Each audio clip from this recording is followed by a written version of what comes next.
Bonjour à tous et à toutes et bienvenue à Neuroscience Consulting. Pour ce nouveau numéro et à la demande de nombreux abonnés, nous parlerons du traitement des migraines et également des astuces pour prévenir et soulager la migraine. Tonton, Oui. est-ce que eux, ils sont abonnés à toi? Non, ils sont pas abonnés. S'il vous plaît, vous pouvez vous abonner à mon tonton? La migraine, comme décrite dans la vidéo précédente et dont le lien se trouve dans la description de cette vidéo, est une forme particulière de mal de tête dont il est difficile de se débarrasser. Elle se manifeste sous forme de crise, de durée plus ou moins variable et altère la qualité de vie des patients atteints. Le traitement de la migraine comprend le traitement de la crise qui a pour but de soulager rapidement la douleur et le traitement de fond qui a pour but de réduire la fréquence et d'intensité des crises de migraine. Les traitements non spécifiques de la migraine reposent sur la prise d'anti-inflammatoires non stéroïdiens, d'antalgiques de niveau 1 tels que le paracétamol et l'aspirine. Cependant, lorsque les crises de migraine sont intenses ou alors ne sont pas soulagées par les antalgiques usuels, le médecin peut prescrire un médicament de la famille des triptans. Ceux-ci agissent principalement sur les vaisseaux crâniens en ayant un effet vasoconstricteur, c'est-à-dire qu'ils réduisent le calibre des vaisseaux dilatés. Et parallèlement, ces médicaments ont un effet inhibiteur de la libération des substances inflammatoires à l'origine des migraines, comme nous l'avons dit dans la vidéo précédente. Mais alors, il est important de savoir que l'automédication peut avoir des conséquences très lourdes. Pour ce qui est du traitement de fond, la prévention de la survenue des crises repose en premier lieu sur l'identification et l'éviction des facteurs déclenchants de la crise. En fonction de la fréquence et de l'intensité de ces crises, le médecin peut être amené à prescrire un traitement de fond à prendre régulièrement qui vise surtout à améliorer la qualité de vie du patient. Ce traitement peut comprendre différentes familles de médicaments, à savoir les bêta-bloquants, les antidépresseurs, les antiépileptiques et les antimigrineux spécifiques. Ces traitements médicamenteux peuvent cependant favoriser l'apparition des migraines lorsqu'ils sont utilisés de façon abusive.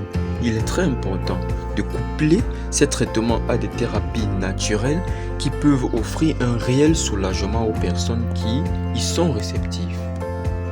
Les thérapies non médicamenteuses et efficaces dans la migraine se résument aux techniques de relaxation bien adaptées et aussi aux techniques cognitivo-comportementales, d'autant plus qu'elles permettent d'apprendre à l'individu malade à se prendre en charge correctement et donc à gérer la crise migraineuse.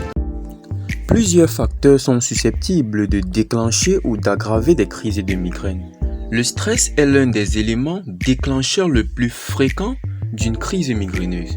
En effet, lorsqu'on se sent stressé, les muscles du corps se crispent, pouvant engendrer des céphalées de tension ou des maux de tête courants qui peuvent à leur tour générer des crises de migraine.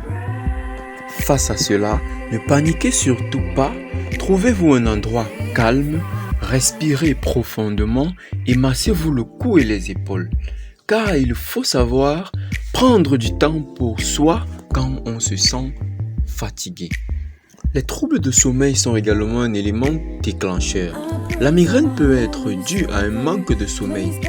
Alors, il est important d'éviter des horaires décalés, dormir à des heures bien précises et de façon régulière. Évitez les endroits trop lumineux. Une exposition trop forte à la lumière augmenterait l'intensité de votre migraine et en serait même parfois la source. En effet, la lumière joue sur votre nerf optique qui renvoie des signaux au cerveau. Ne sautez pas les repas.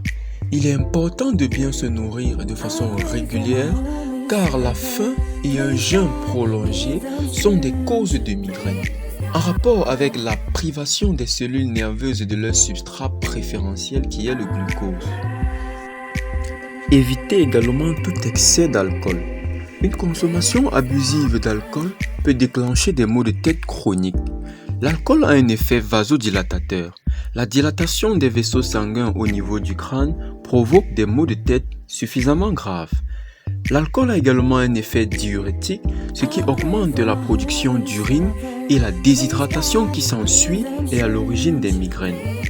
La décomposition de l'alcool dans le foie libère une substance encore plus toxique qu'on appelle l'acétaldéhyde qui provoque également de violents maux de tête. La déshydratation est une cause directe de migraine. Alors buvez bien et suffisamment tout au long de la journée, votre organisme vous le rendra. Merci pour l'attention que vous avez accordée à cette vidéo. À très bientôt pour un nouveau contenu en Neuroscience Consulting.